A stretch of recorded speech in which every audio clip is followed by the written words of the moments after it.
This podcast is sponsored by Camera Museum of London at 44 Museum Street. Okay. This is Richard Lippman, host Fish Out of Water with the Brussels International Fantastic Film Festival, April 2024, 42nd edition. I'm here with Fabio Frizzi, and I'd like to start by asking you, what is a composer? A composer is a lucky man. It's a lucky man who does the work he loves, and that is going on for all life, playing with his quel suo giocattolo preferito, with his beloved toy, the music. You can imagine that now I'm not a boy. I'm next 73, but when I am in my studio, I feel like I was 18, 19. Composing is, I think, one of the art, the way of express yourself that in the end gives you the sensation that to communicate something to other people. You know, even if you compose songs, I always thought that many people can fall in love with your idea, your melody, and this is so beautiful. Then, when you write for movies like I do, and you go around and there are people who say, "Wow, I loved that one, the other one," it's a great joy. I think that yeah, it's our job. So we have to buy bread and Coke with what we do. But the first thing is that the love from people who love your music. So, would you say it's a passion? And do you dream music? Sometimes it happens that I dream music. There was a moment I was doing some TV series. I remember one day. I woke up and I did not want to bother my wife, so I went in the bathroom with my a small microphone and my old telephone, and I was singing, and it became one theme. So sometimes it happened, but you know. Which film was that? I don't remember. I think it was one of the TV series for Italian Rai Uno. But it was crazy because she told me, Fabio, you're totally crazy, because I you know. No, but there is another thing that I tell you, nobody knows it, and this is fun. When I work on something, an arrangement, a new theme, sometimes during the night it goes. The theme goes in my head, and I'm sleeping very well. But when I wake up in the morning before my coffee. I say, but why? It's 8 hours, 6 hours that I listen to this song. But this is also because when you work on something, you are absolutely there. So you need Focus, presence. Tell me, what is the best key and note for horror film? Usually it's minor scales, sometimes diminish it. But I start usually with the bass because it gives you something. Then we started putting another note. Now I think it's you see the scene, you eat the thing. Like if you in a panino. Yeah, and you become part of the show of the scene you have in front of you, and after a while you can understand what you need for that scene. Do you work with special effects? Do you think about that as well? Yeah, but you mean famous Wilhelm scene. Ah. Yes, but no, nowadays you know that everything is towards effects. Every musician must know a little bit of sound design, but I am on a bridge. One side it's the traditional music that I love. arrangement. But sometimes there is also effects, new synthesizer. Obviously, everybody work on a big computer with a lot of sounds into it. And you work with the computer now? Yeah, I work. My way of working is round. I mean, I don't think we must have limits. If you have an idea, you have to look for. Are you always searching for sounds during the process? Yeah, but nowadays it's easy because you have in your computer you have bought millions of sounds sequencers. For example, nowadays also in movies, if you don't have some electronic sequencer, sometimes the music can be not full. No, so also if you have strings, if you have something that goes around in the bass can be very useful. But I have great Italian musicians. My band, I tour every year with them, with Frizzi to Fulci, the thing I dedicated to Lucio.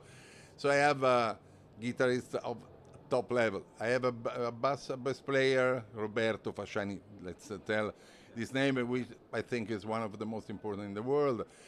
So it's something and something. I sit down in front of my computer and I go ahead. Then I call my guys and we go. And sometimes if there's a budget, will you go with a full orchestra? Sometimes. When I did a lot of television back then, until 10 years ago, there were budgets. So the first thing is how many people we will call. When there is no budget, nowadays we have anyway the chance to do good work. Obviously, when you have 20 strings, it's better. Fantastic. I'm going to go into. We're going to go into various avenues and corners here, and then. So Scorsese in Goodfellas uses really happy music during killing. Do you do the same or not? Does it depend on the film? I think that everybody thinks that in horror, in movies like this, and you need to be strong and hard. But many times I choose to put a good melody that you can remember also in the bad moments. Melody is what you can bring with yourself when the movie is over, and if you get this melody, everything is clear for you. You can see the movie again. Now, I'd like to know a little bit about how you wrote the music to La Strada. La Strada, Nino Rota. But I do a lot of time this in my symphonic concerts on Italian music. Nino Rota was a genius. I met him one time, a small man, a great person, and a great composer. Nowadays we lost a little bit of this, and I think there is this suite of La Strada that I do in my concert, which with the trumpet. It's something from a genius. And I try to follow my Italian composers I loved. We're going to go straight into that, yeah. So we're talking about Amber's Eyes.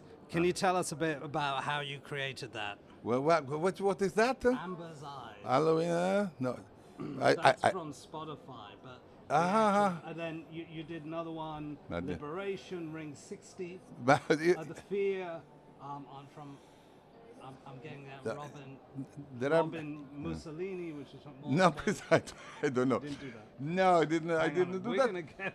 No, but I can tell you, for example, with Lamberto Bava. Got it. Let's find it. Lamberto Bava. I did a couple of movies with him. Okay. And Lamberto Bava, eccolo qua. Yeah.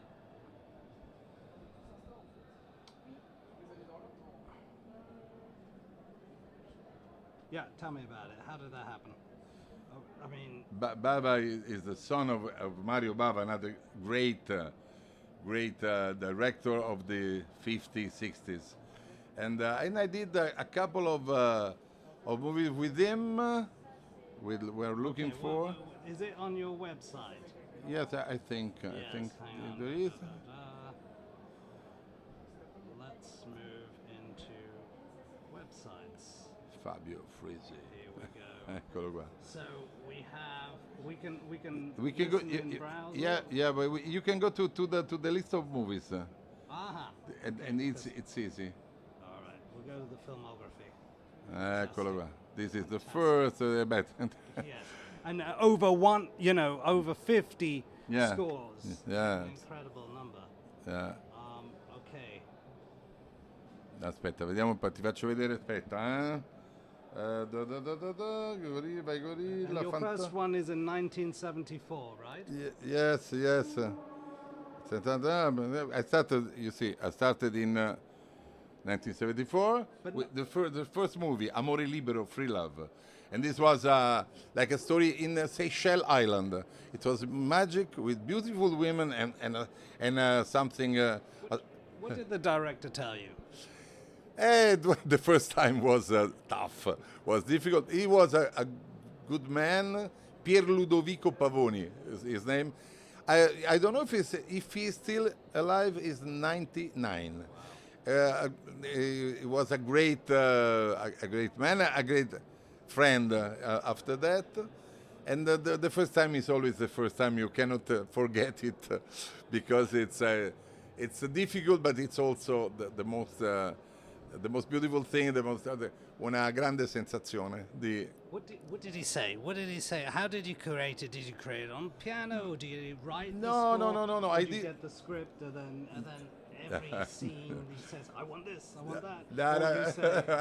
No. In that case, I've just to read the script because 74 nowadays they shoot a scene you see the same day because they send it on the phone. Back then you had to do in the moviola, in the editing room. Right. But it was fantastic. Then I wrote a lot of things in my house, doing demo tapes, just by myself, playing bass, guitar, and everything. But in the end, it was maybe the big satisfaction in life. Your first movie. You know why? You go to the cinema, you see the titles, and in the end, music by Fabio Frizzi. Grande emozione. It was fantastic. But tell me, when you're watching the film, or when you're thinking about the music or creating it in your mind, what were you think? Did you tell the director you're going to do it? Like in a certain way? I think that creating music is something very private. No, it's okay. Do it. Yeah. This is obviously you have to try to send. Nowadays it's easy. I can do something. I send with my telephone to WhatsApp and say, we can go. Nowadays we can also with our application have the scene with the music together. You send it to him. It's more easy than that. But it works like this. The moment of music is totally private. Then it becomes public the first time with the director. Is it painful when it's? No, it's not an easy game to play. Our job, because sometimes you cannot find it. It happens. You cannot find the right way with him or with them, and this is. But with the age, when you become old like I am, you know that there is always a street to find. And tell me, your other films, you're known for all sorts of films. Some of your music is very sort of theatrical, and I hear a bit of Ennio Morricone in it as well. Ennio Morricone was one of my inspiring person, you can imagine, because we lived. Colorful. Yes, absolutely. No, Morricone. You have mentioned Nino Rota. Nino Rota, maybe one of the best. And then one person I love to speak very often is Vangelis. Vangelis, you know, Blade Runner. He wrote the one of the film I love the best, which is Blade Runner, and when he did Blade Runner, to me was really a shock, because it was so easy, so following the scene, so many ideas, easy ideas, you know, without orchestra, with the keyboards. He was a genius, and that score was for me a great inspiration. Did you speak to him about it? No, unfortunately, I have friends who met him, who worked with him, but they never met him. So this is one thing that for me is really a shame, because he worked in Roma for a while, but we never met. Did they say how he worked? He was a crazy man, like every one of us is. He was very interesting. You know, he was Greek as birth. But I think that the creativity of that man. You know, many often we have great American composers that have a staff of people, 100 people work for him. So somebody writes something.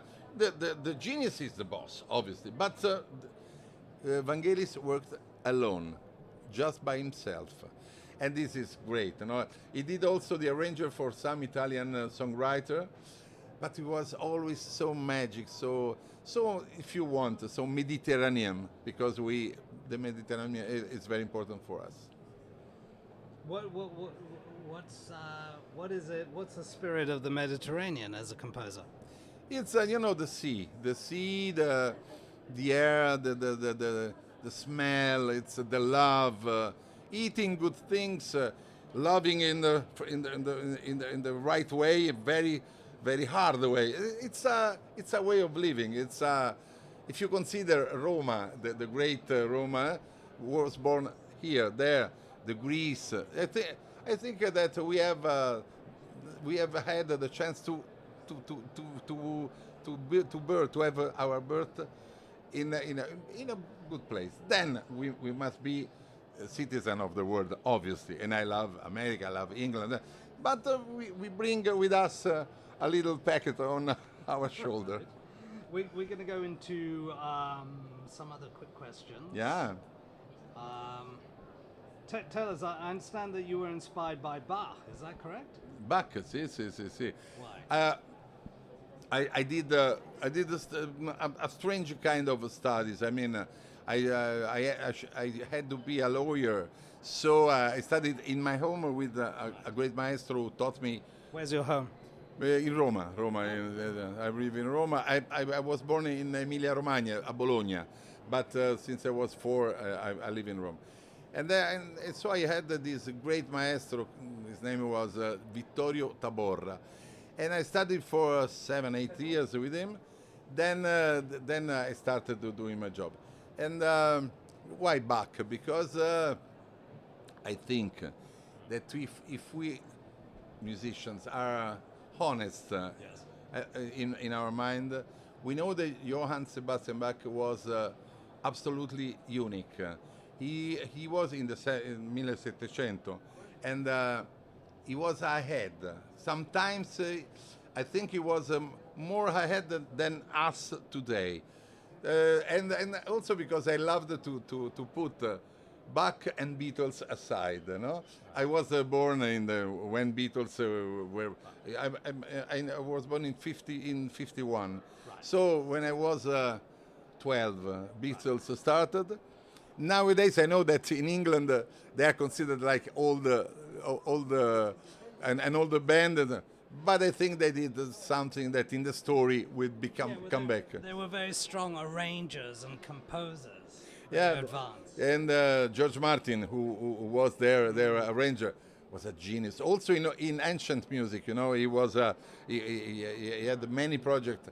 So Bach and Beatles, because it means everything very classical, very new, but back then, and something that I consider the revolution of the 60s. The Four of Liverpool did something that, according to me, is still one of the most important musical moment of our times. What's your take on the Dune soundtrack by Hans Zimmer? No, Dune, I would like to have done myself. You can imagine. Yes. No, but he's a genius and he did a great job. Tell me about your science fiction movies and horror. Is there a bridge when you create that? Because I hear a bit. Yeah, I did many things. Science fiction is, I'm loved for my horror, Lucio Fulci and everything. This is like going out from the main street, and you can go everywhere you want. Obviously, with your personality, you must bring it back always with you. Future plans. Future plans going on this way. I mean, I'm a mature man nowadays, but I really hope that we will meet in 10, 15, and I will be older. Also, you will be a little older, and I would like. I hope I will tell you the same thing. I enjoy doing my music, doing my job, passing the night to mix something I love. Thank you, Fabio Frizzi. Thank you. How can we reach you? How do I email? I give you my mail. Yes. Okay. And thank you very much. Thank you. Wow, fantastic. You're as crazy as I am. Is it possible to use any of your music for this podcast? Yeah, I think so. Just ask me. I ask you my. Of course. Of course. I'll get permission. No, also because I have many music by myself which are mine. Well, I'll come and see you in London if ever you perform. Absolutely. I did it in Union Chapel, in Islington. In Islington in October. But I think I will come back soon. So stay in touch. Allora, vai. Sì.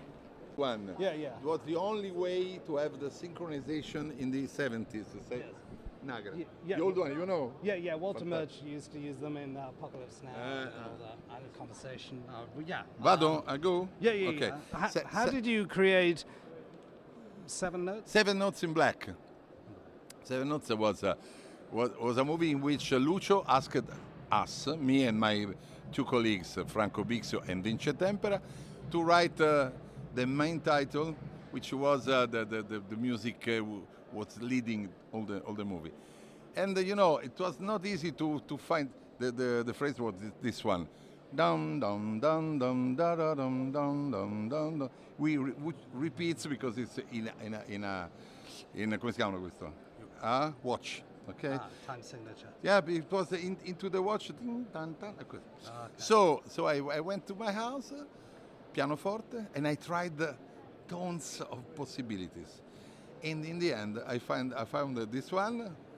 The director was agreed totally, and it started. And you know that Tarantino took this one for his movie.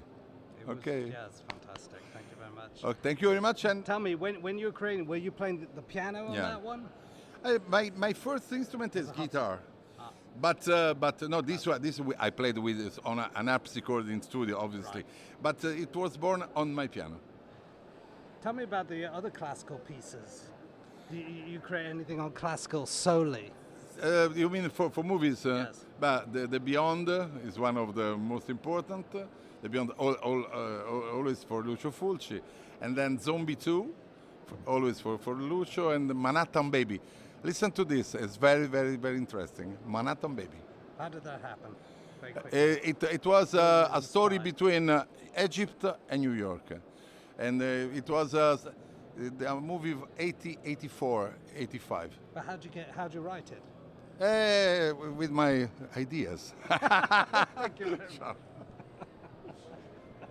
This podcast is sponsored by Camera Museum of London at 44 Museum Street.